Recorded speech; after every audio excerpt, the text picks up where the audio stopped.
Hi, Bo. Welcome again to another Krishna book reading. My name is Janapati Das. Thank you again for joining. And we are going to get right into the hearing and chanting of Krishna's names. Let me offer my respects to all of you and to my spiritual master. Namo Om Vishnu Padaya Krishna Prastaya Bhutale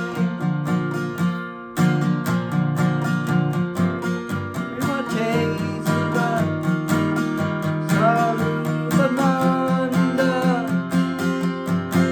Paramamsa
much, Haribol.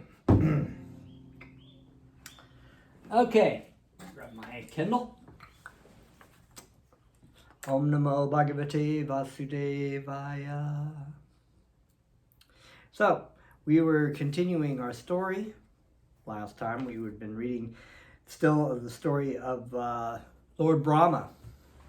Lord Brahma stealing the calves and boys, and Krishna expanding himself into all the different forms of cowherd boys and cows. And then when Brahma came back after a moment's notice in Brahma's time, but 1 year on the earth, he saw, whoa, what's going on? I thought I hit all those cowherd boys and cows. And then Krishna shows all of his Vishnu murtis, or all the forms of expansions of Krishna, which are infinite. He can expand himself in infinite ways, as he does.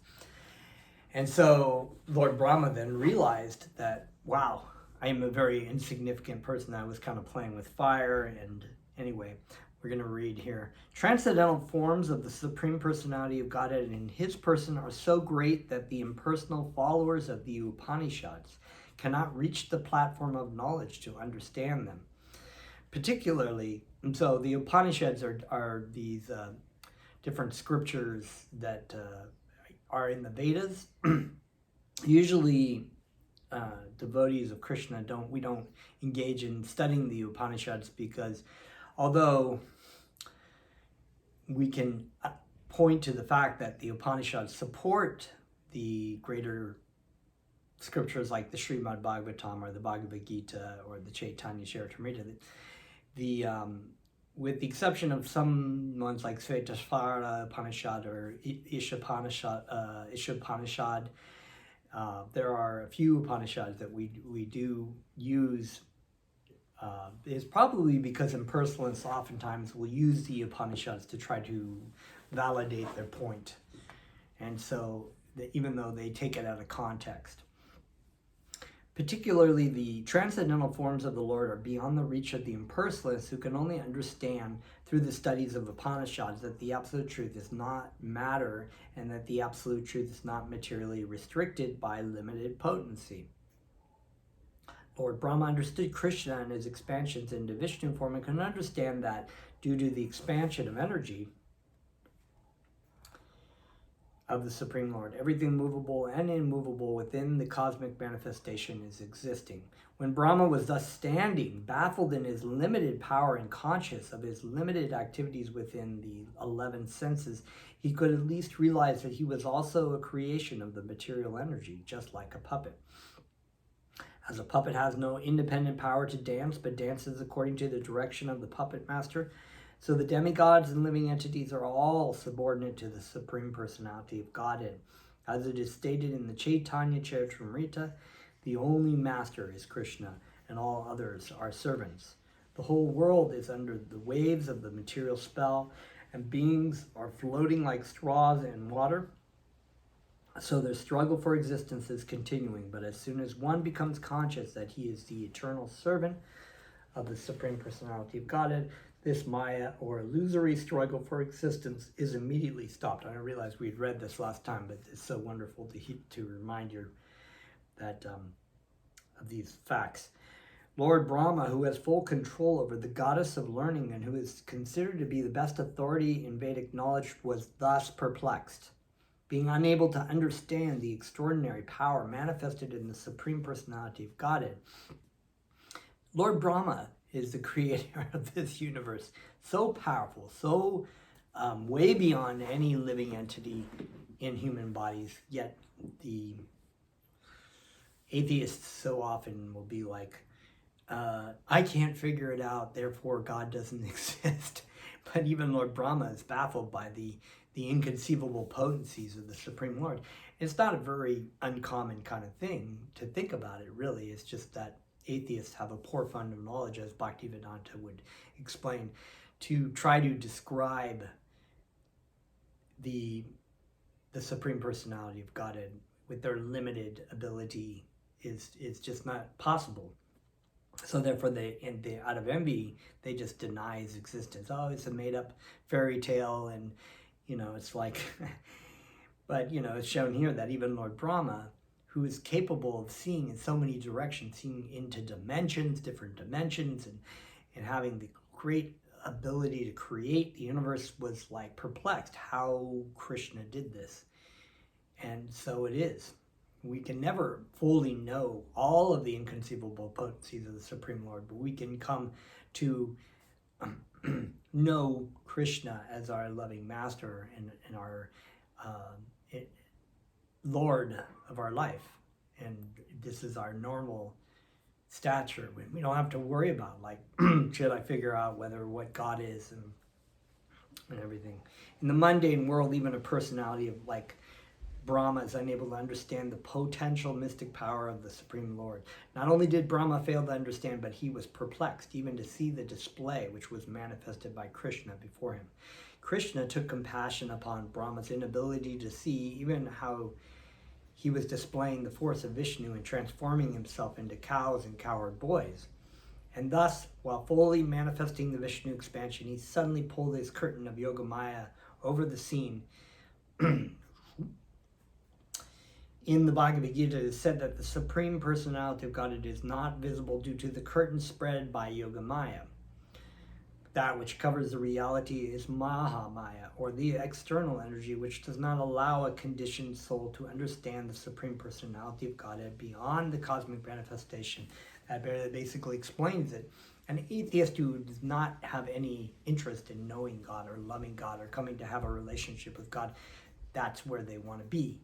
And so therefore, Krishna gives them the ability to just be illusioned, just like, I don't know, fairy tale land or something, like, here you go, there's the world and all its things. It's sort of like the Matrix, that movie.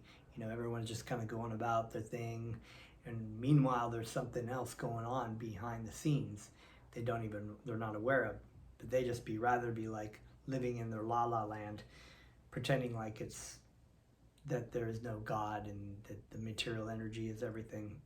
So that is just Yogamaya. That is Mahamaya, actually. The external energy of Krishna makes it so that they don't see until they come to a point where maybe they will realize what's going on. Why have I never been able to find happiness? Boom. And then they start to inquire, and then Krishna makes it so it's possible if they honestly say, "Dear Lord, help me, please." That which covers the reality is Mahamaya, or the external energy, which does not allow a conditioned soul to understand the Supreme Personality of Godhead beyond the cosmic manifestation.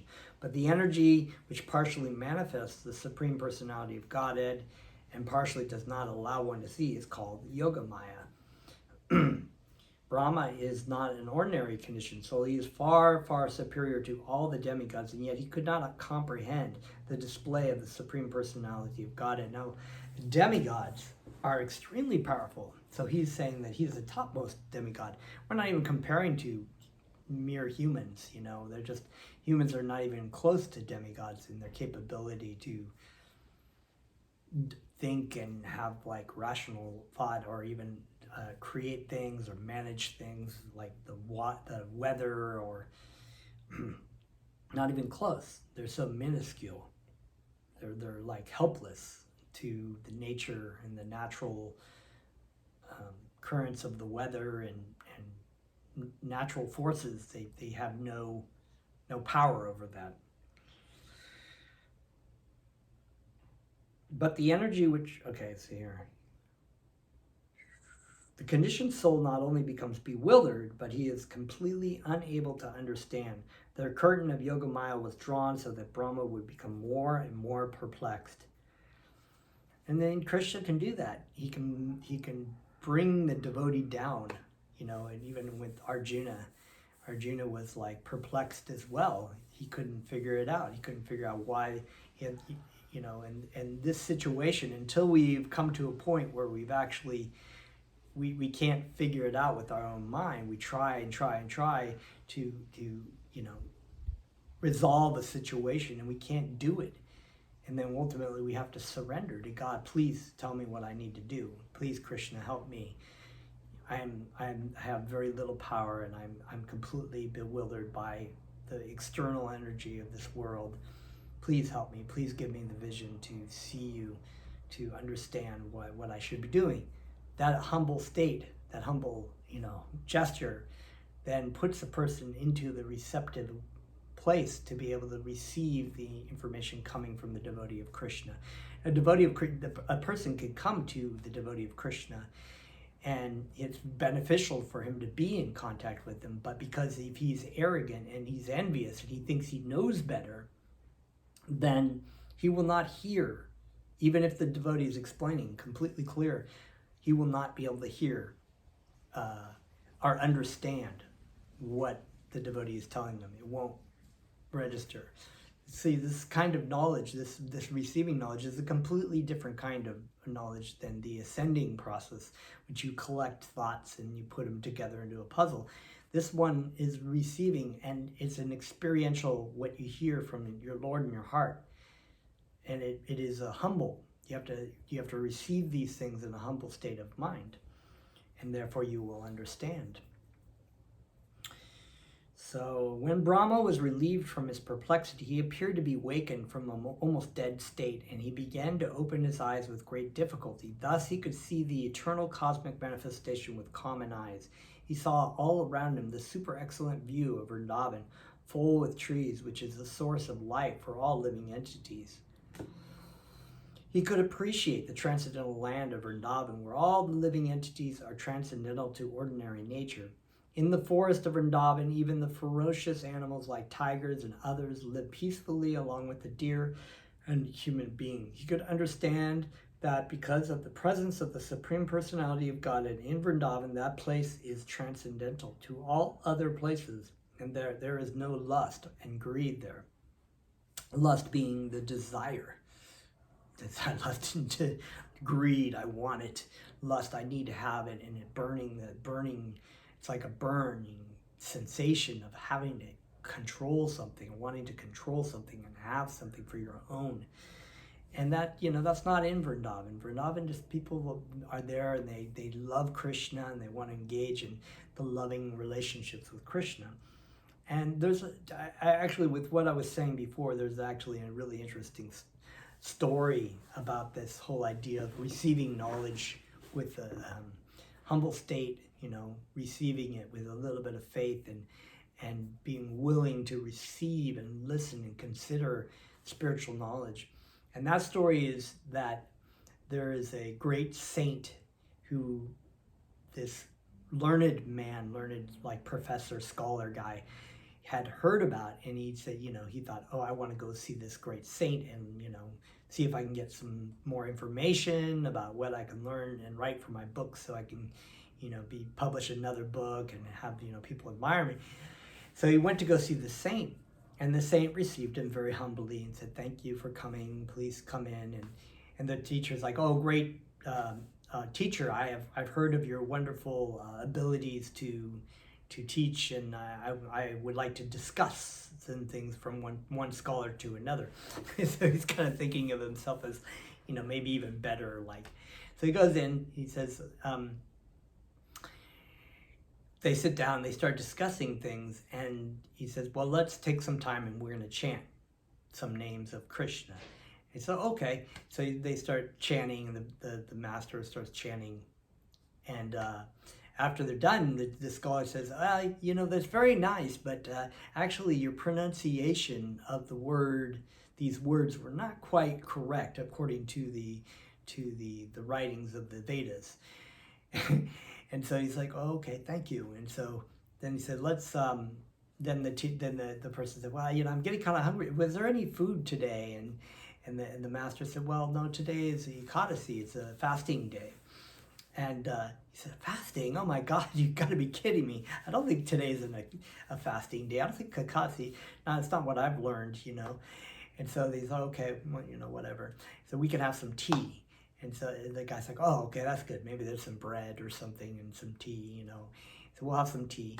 So they bring the tea, the students bring the tea to them, and the master has the 2 cups, and he goes to pour the tea in the cup of the learned scholar, and he says, He just keeps pouring, and the water is, the tea is going up to the top and up, and then the guy's thinking, oh, this guy's a little bit old and maybe senile, because I hope he just stops. Because, and so it goes over the lip and into the sauce. He's like, oh my God, this guy's gonna, what? And then it's like spilling onto the table. He's still pouring it, and it's like getting on his lap, and she's like, no, stop. My cup is full.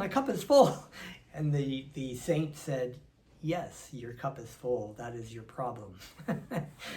So the moral of the story is that if you want to learn spiritual knowledge, even if you want to learn any kind of knowledge, if you think you know better about something, you're not going to learn anything if you're not receptive to it. But definitely to spiritual knowledge, if you approach a teacher and you already think you know what the answers are, it doesn't mean that you can't ask questions and inquire humbly, but you should take a lower position, as is the cases of many of these stories in the Srimad Bhagavatam and the story of Krishna and Arjuna in the Bhagavad Gita.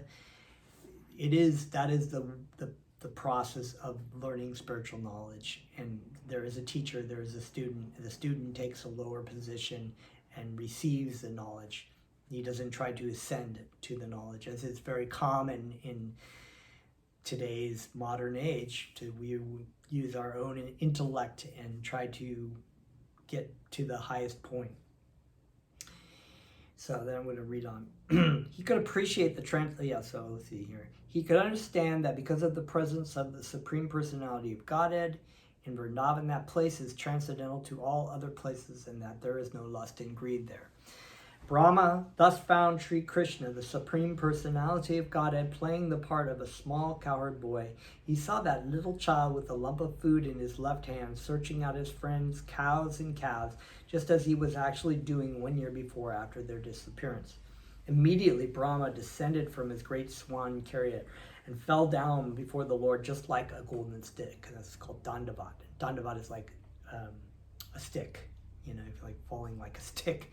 It's a type of obeisance at the lowest point. So here, Brahma, on his swan, the great creator of the universe, gets off the swan immediately and just prostrates himself up at a lower position to Lord Krishna, immediately recognizing his position in this matter. The word used among the Vaishnavas for offering respect is dandavat. See, that's it. The word means falling down like a stick. One should offer respect to the superior Vaishnava by falling down straight with his body just like a stick. Why do we pay our obeisances on the ground? Because it's the lowest point. We don't stand up high and, be on the seat. We take a lower point to a greater saint than ourselves. To our spiritual master, we always take the lower obeisance. So Brahma fell down before the Lord just like a stick to offer respect, because the complexion of Brahma is golden. He appeared to be like a golden stick lying down before Lord Krishna. All the 4 helmets on the heads of Brahma touched the lotus feet of Krishna.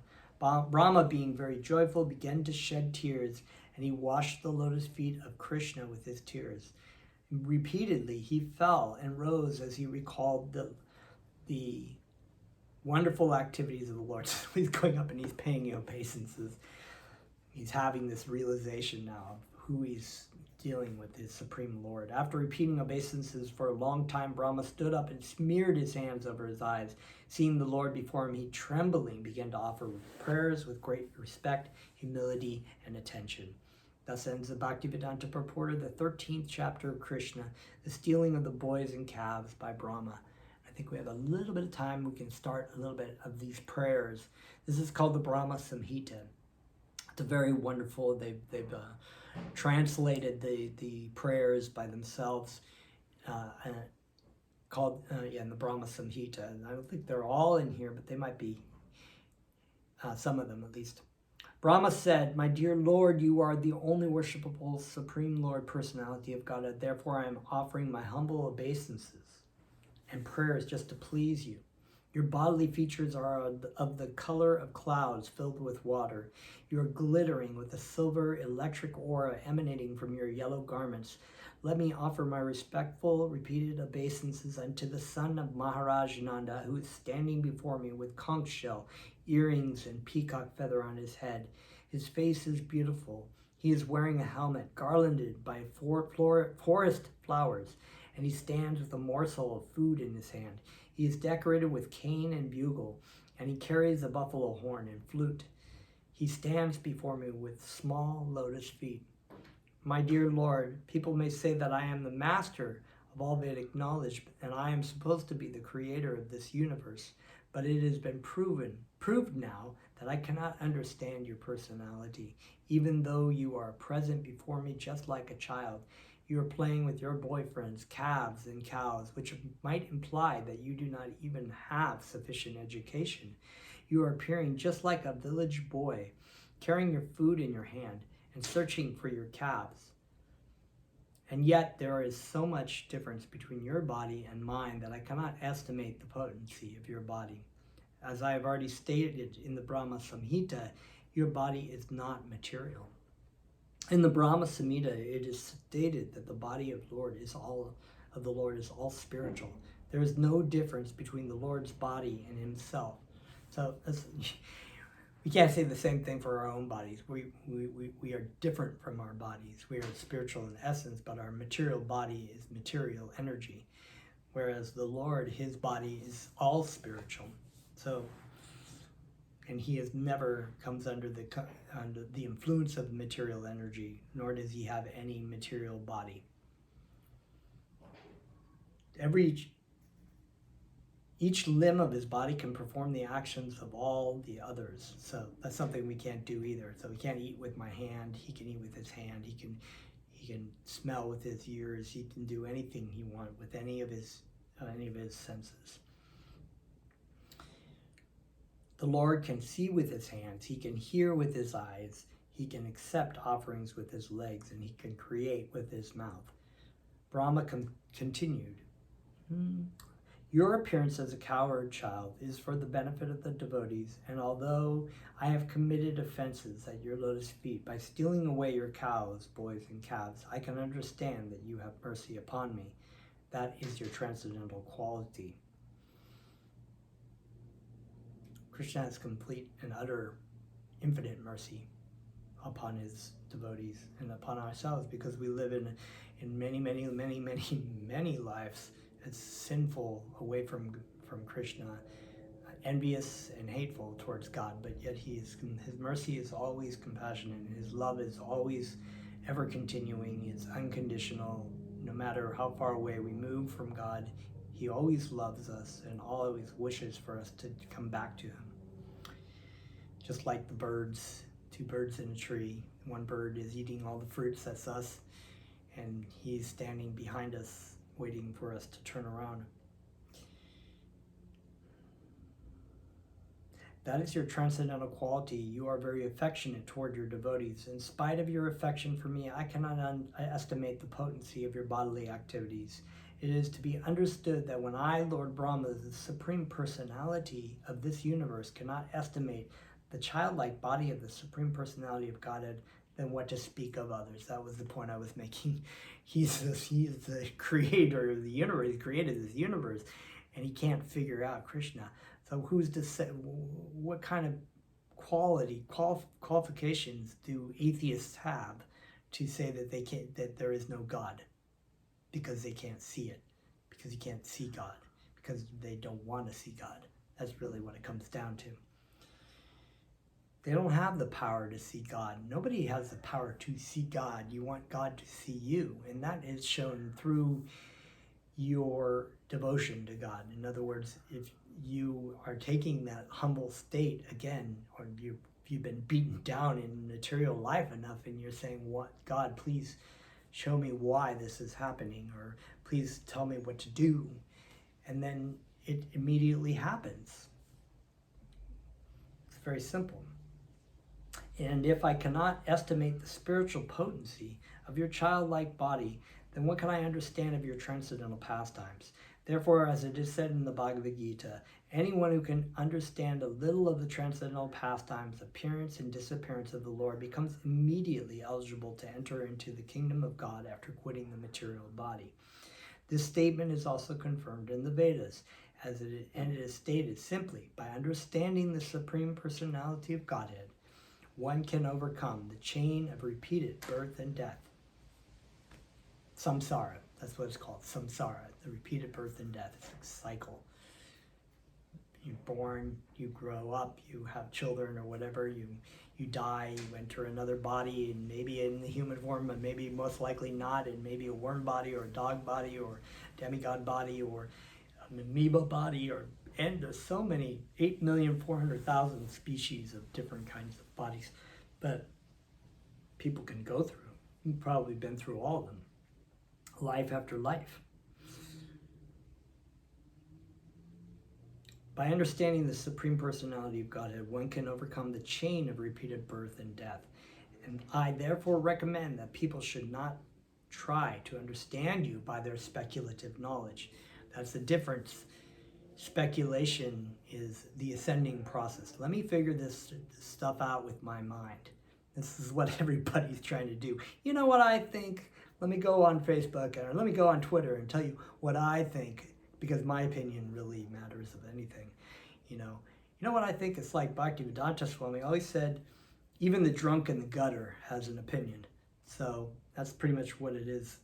People saying, you know what I think, I could be this, and so many philosophers and scientists are like, that's what most of it is based on. Very little on the experimental knowledge, a whole lot on speculative knowledge. We think it could be this, and it might be that, and we've come to the conclusion that it could possibly be that, and we don't really know what that is, but science will figure it out eventually, But here we have the knowledge of the Vedic knowledge, of the transcendental knowledge that is received from a descending process, and it is authoritatively the absolute truth. It's not speculative at all. It's a descending process. The knowledge is received by the humble reception of the devotee of Krishna, by his service to his spiritual master lovingly and through Krishna. And I'm going to continue with this prayer next time because we're running out of time. So thank you very much. Please feel free to like and subscribe on the channel here. And if you have any questions, thoughts, expressions of outrage, anything, feel free to make a comment in the section below and share with your friends and your family so they can hear Krishna Katha, the Krishna stories. Are very wonderful. Thank you very much. Let's chant.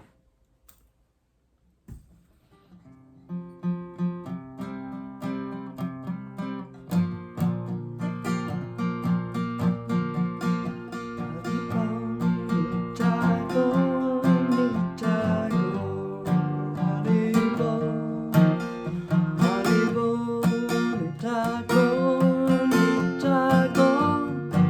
Haribo, Haribo,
that is all. Thank you very much. Hardy Bowl. Stay tuned for the next one.